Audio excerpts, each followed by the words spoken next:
Yeah, buddy. Yo, ladies and gentlemen, thank you so much for being with us on this Saturday, less than an hour away from all the opening games. But there were some games that went down on Thursday and Friday night. We're going to jump into the Thursday games first. First and foremost, let me ask you this, man. It's been a while since we've had some middle of the week games. How are you feeling seeing some good ones?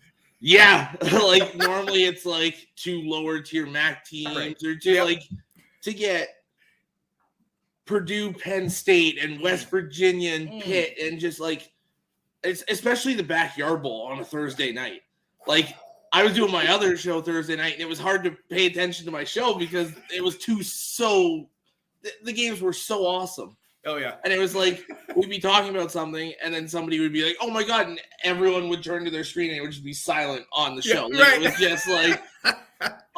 was just like, oh, my God. It's college football in a nutshell. Absolutely. Hey, but honestly, let's recap real quick. We're going to dive into those. Want to give you a couple of other ones maybe that you hadn't looked at. Akron in overtime beat St. Francis, Pennsylvania, 30-29. Tennessee blows out Ball State 59-10. I know most of you might not have seen this, but you missed on the first play of the game. Ball State ran a flea flicker and threw an interception. And that's pretty much how the game went. It was pretty much downhill from there. Did you see that South Carolina State punt against UCF? I felt so bad for that guy because at one point it's like, you can get the first down, keep running. And then he kicks it, and you can see 5 yards past the line of scrimmage. And you know what? But shout out to his coach. His coach came, and his coach is almost like halfway laughing, halfway like, you can't do that. Come on, man. You got to know where you are on the field. Oh, man. But speaking of that game, look, it wasn't pretty all around. They got slaughtered by UCF 56-10. Maybe that was a lone bright spot for them. FIU and Bryant in a game I know a lot of people did not see, 38-37, an overtime battle, and that one ended on a 2-point conversion, right? Yep, so Bryant got the ball first in OT, scored, and then FIU got the ball, scored, and then went for the ballsy play, went for two, got it, and ended the game. Woo! Hey, sometimes you just gotta go for it. What's our thing? Yeah. Go for two. Yeah, go for two. Yeah, always go for two. Yeah, buddy. And another blowout. Toledo of Ohio beat Long Island University 37-0. Wasn't even close. Wake Forest, number 22, Wake Forest crushes VMI 44-10. Sam Hartman was out in this game. He was on the sidelines, had his jersey and everything on, but he did not play. Mitchell Griffiths was the backup quarterback. This was his first start. He's actually from my area. He's from Ashburn, Virginia. So it was interesting to see this guy. He played. He did pretty solid. VMI, they looked like they were okay early, but you knew what was going to happen eventually. Yeah. So Wake Forest did look good, but there was definitely some things where you're like, ooh, if they're playing a solid team, that might go a different way. You know what I mean? So I'm eager to see, obviously we still don't really know the situation surrounding Sam Hartman. We hope that he gets back this season, but, I guess we'll see. But Griffiths is not bad. His first start, so we'll see what he does. Yeah. But look, you alluded to it earlier, and let's go right into that Penn State-Purdue game. A classic Big Ten matchup, a game that, we saw the Backyard Brawl, and we're going to talk about that one, but Penn State-Purdue, finished up after that and almost stole the show. Talk to me. Sean Clifford, my guy, the 6th-year senior. Yeah. He's still balling out there, man. What did you think? It was a really good game on both sides for me. Yep. Sean Clifford, Aiden O'Connell, they both balled out. Yep. The Purdue running back, I can't remember his name right now, but he had a great game. It was nice to see. Yes. The Root, yeah. It was nice to see Penn State move the ball again because last year their offense was so inept. Mm-hmm. And for them to be able to score in bunches and all the yardage they got, and O'Connell to throw 60 times, his arm had to have been dead. And it was just so much fun back and forth. Yeah. And I love O'Connell. I know I sent this to the group chat. Aiden O'Connell, dark horse for the Heisman. Look, I've seen him up close and personal in a number of games. He had a couple big games last year, including one game against Michigan State where he just torched the secondary, and it was ugly. I mean, it was really bad. Great for him, but look, the guy has an arm, and the guy, I mean, like you said, 60 balls, he's throwing it all over the place. And this game was going back and forth. At one point, it was 21-10. Like, Penn State scores right before halftime, and you're sitting here like, okay, all right, Purdue, what are we doing? Purdue comes back, retakes the lead, and then all of a sudden, Penn State, then it's like, okay, we're going back and forth. And then you have Chris Jefferson get that pick six, putting Purdue up late, 31-28. But like we mentioned before, Sean Clifford, that last drive, I mean, he did what a 6-year senior, right? He did what somebody that's been in that system, who knows the system inside and out, should do. Took his team for his third game-winning drive, 6-7, 72 yards, and he just looked just ice in the vein. You know what they do when they look? They point to the wrist, ice in the veins. It looked effortless. Yeah, absolutely. And look, he was hurt. He was hurt mid-game. Yeah, you know what I mean. And we didn't. He got banged up pretty good. Right, and we didn't know if he was going to end up coming back. He ended up getting rolled up on his bad leg, and that backup, came in, did a little bit of something. But Clifford, when he came in, this is my team. You know? So and it's funny because a lot of people are making the same joke with Clifford that they used to make with Hunter Renfrow. It's like, oh, you're still here, like ninth season, like. It's just, some of these guys, they start so young, and then they play out their entire eligibility. Yeah. And you don't realize how long they've been there and how long they've been successful. It's insane. Yeah. Yeah. And look, at the end of the day, he had a great game, 5 total touchdowns, 4 passing, 1 rushing. The guy, even on that last touchdown pass, he sat there, he took the snap, and he was rolling out, saw where the pressure was coming from, and just put it right over the guy's head. It was poised. It was calm, confident in that time of duress. So, shout out to him. Let's see if it could propel them as they go into the Big Ten. Yeah, absolutely. You've always talked about James Franklin and how well you like him. So let's see what they got. Let's see what they can do. But look, we got to talk about the backyard brawl. Oh my goodness. What a game that was. Back and forth. In the first couple minutes of the fourth, it's tied up at 24. You're going, what a game this was. Talk to me about it, man. Oh, and it was insane because there's storylines going in, like Slovis and JT Daniels were teammates at USC, and Slovis took Daniels' job when he got hurt, and same kind of thing happened to Slovis, and they both transfer out, and it was just, you got all that going in, and then both these guys kind of on their last chance, and they both balled out. They both played very well. The defenses looked strong early, and then obviously that pick six late, and it followed that same kind of story as the Purdue-Penn State game. It was like that pick six at the end, get up late, and just right down to the wire. Phenomenal game all the way around. Like that's.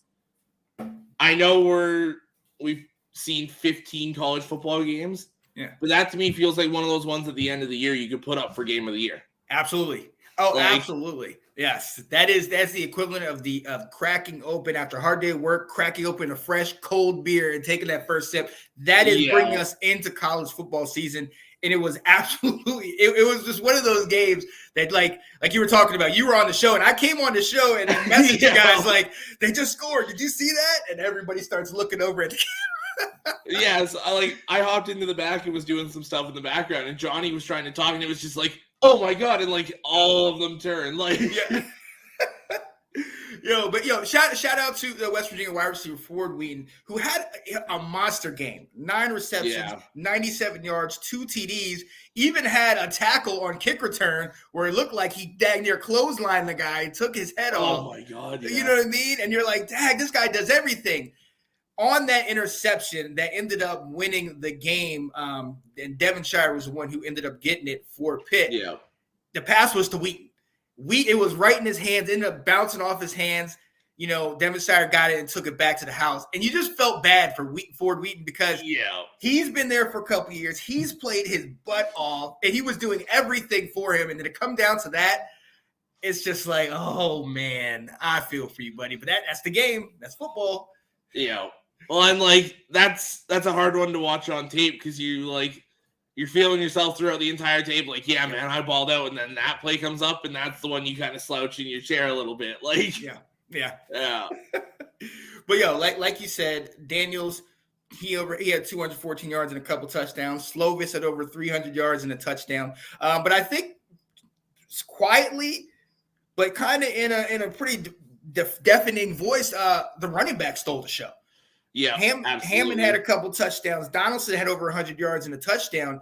And if you watch throughout the show, when Slovis or Daniels were struggling, because those defenses were playing out of their mind. The score looks a little higher, but the defenses were showing up, as we saw with that pick six.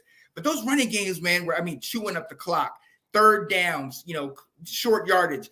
Those running games for both these teams. I mean, that's something they both thrive off of, is running the ball. So I'm eager to see how they carry out the rest of the year. What do you think of Hammond and Donaldson? Yeah, it was crazy to see because we talk about racking up all that yardage and chewing the clock, and like you can see there, it was 31-38. Yeah. These guys chewed up a ton of clock and ate up a ton of yardage, and it was still that high scoring of a game. Yeah. Just insane to think about. Yeah, it is crazy. It is crazy. So Pittsburgh gets the W, and that defense, they look at midseason form. And West Virginia, look, they're no slouches either. Watch out for them in the Big 12. They could make some moves this year. 100%. We want to move on to a game that was extremely high scoring. If you look at the end score, and if you watch the game, it was rough. If you were probably turned it off partway through the third quarter. Right. Yeah. At one point, this game was 51-15. Ended up turning out to be 58-44. Oklahoma State gets the first W of the season under Coach Gundy and beats Central Michigan 58-44. But it was ugly early. Yeah. Very ugly. And it was led by that quarterback, Spencer Sanders. He broke a little record, didn't he? Yeah, he played all right, I guess. Just a little bit, Yeah, 28-41, 406 yards and 6 touchdowns. And that's the entire game, let alone how much he did in the first half. That's insane. Yeah, to have that kind of a half, and speaking of that first half, 300 passing yards, over 300 passing yards, 3 passing touchdowns, and 2 rushing touchdowns in a half. Okay? Yeah. Ladies, this is only the second time this has ever happened, ladies and gentlemen. And surprise, surprise, Patrick Mahomes is the other one who's done it. We see what he's doing on Sundays. But Spencer Sanders is another one. He's been around for a couple years. He's been in this system.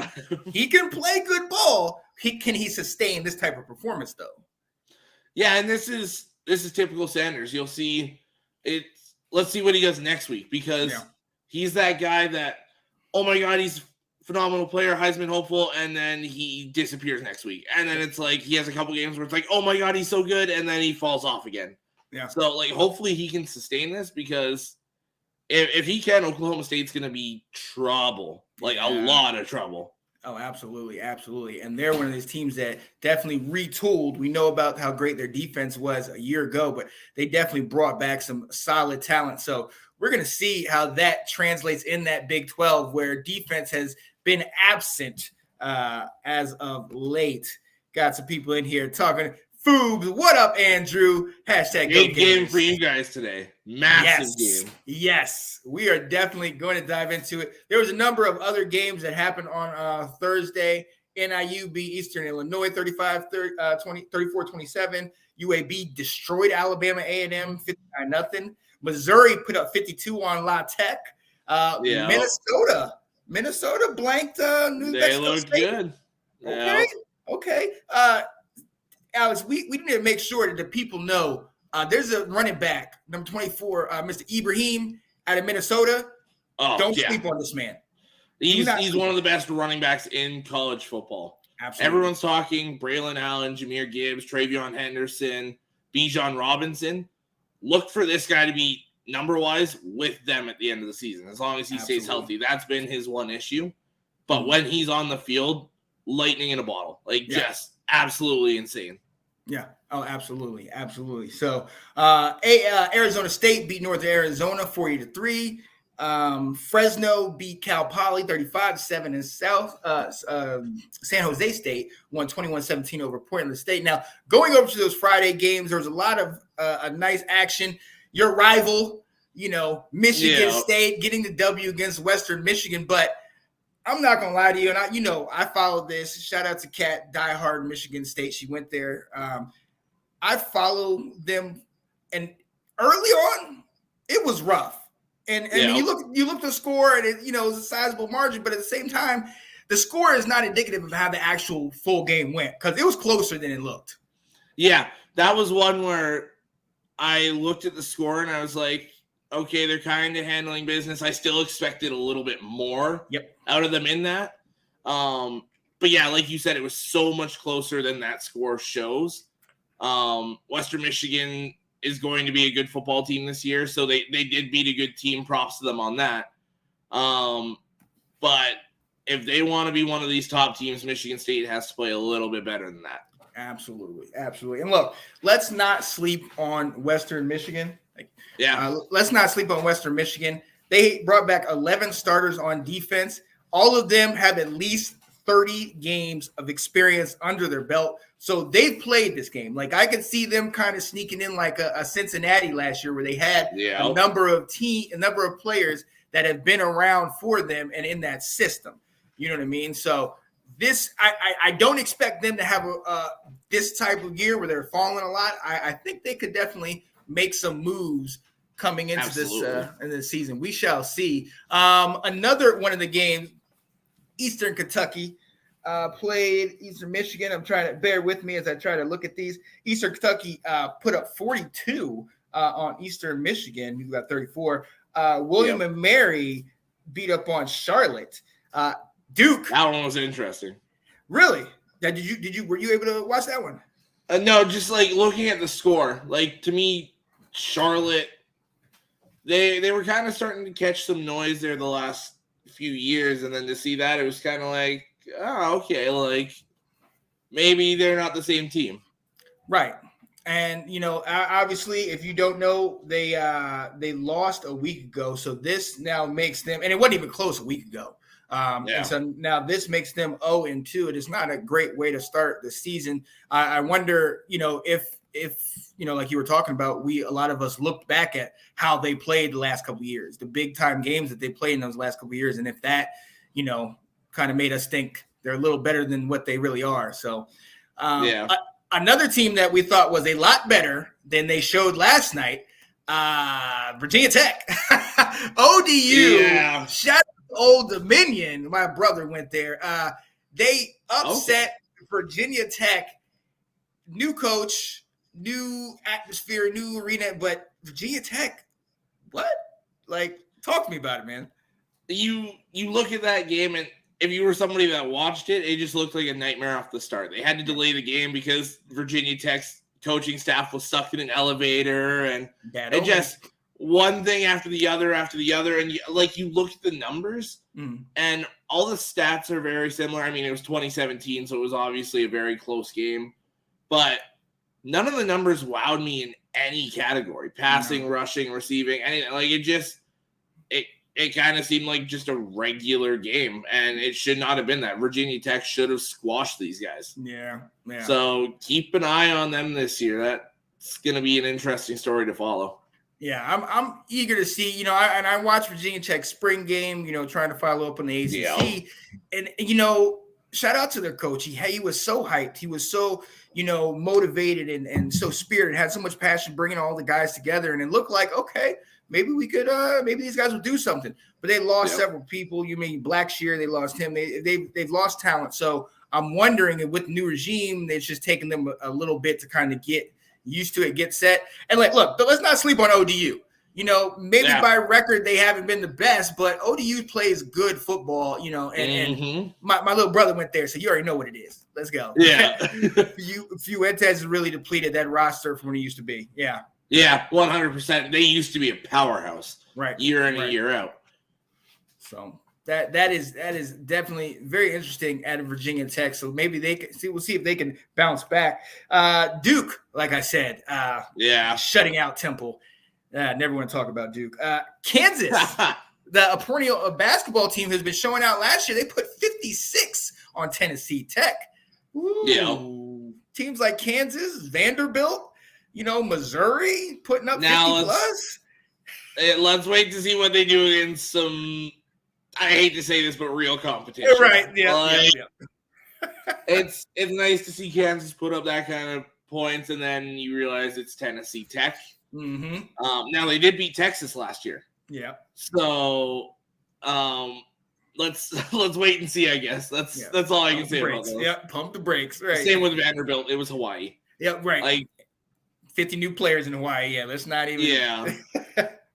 Oh man, yeah. So the nightcap, the TCU Horned Frogs, 38-13 over a Colorado team. I was kind of hoping for a little bit more. It was 7-6 at halftime, but in that second half, Colorado just didn't really come out of the blocks well, and TCU scored right away.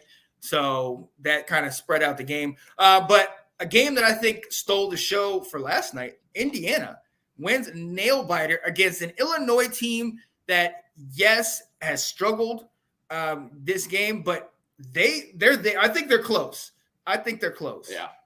Yeah, absolutely. And like Indiana's kind of that, I would say, the third tier of Big Ten.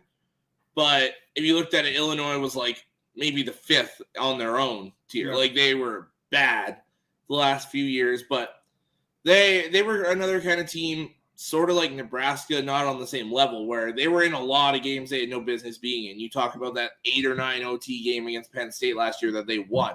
Yeah. There's been years where they've pushed Michigan and Michigan State and Ohio State in certain games, and it's nice to see them compete again, because there was a lot of time with like Lovie Smith did not do much there. So it's nice to see Brett Bielema have them punching people in the mouth again. Yeah.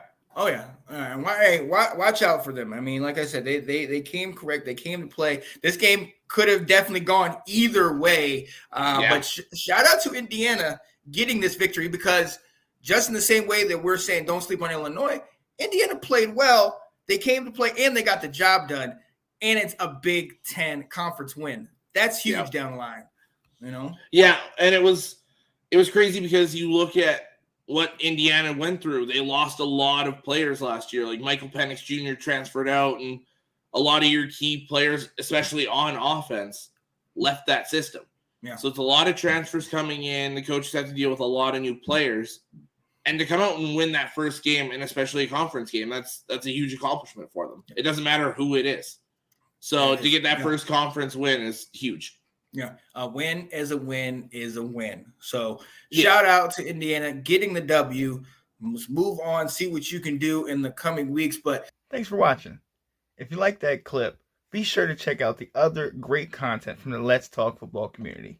And as always, please like, subscribe, and hit that notification bell so you'll be notified when more great content like this becomes available.